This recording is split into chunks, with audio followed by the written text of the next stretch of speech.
Mabay nalambigit sa pagpamaligya og mga Pekeng government IDs na dakpan sa mga sakop sa National Bureau of Investigation. Ani ang report.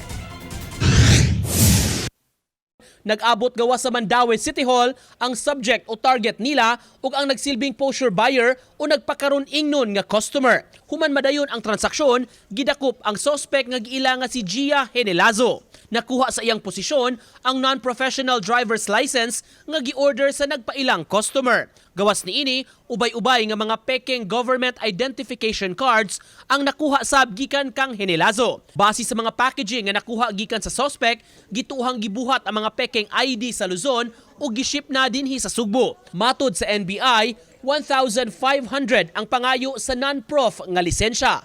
Fabricated and sent to Cebu through the subject.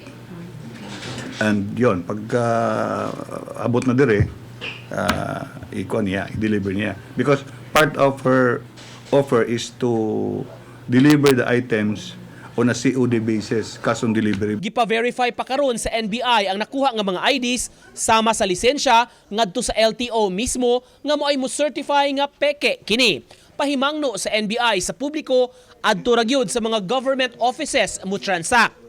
Kay moabot sa 17 tanan kagidudahang fake IDs ang nasakmit, 17 counts sa falsification of public documents ang ipasaka batok sa suspect. Uban ni Godfrey Relien, Nico Sereno, GMA Regional TV Live.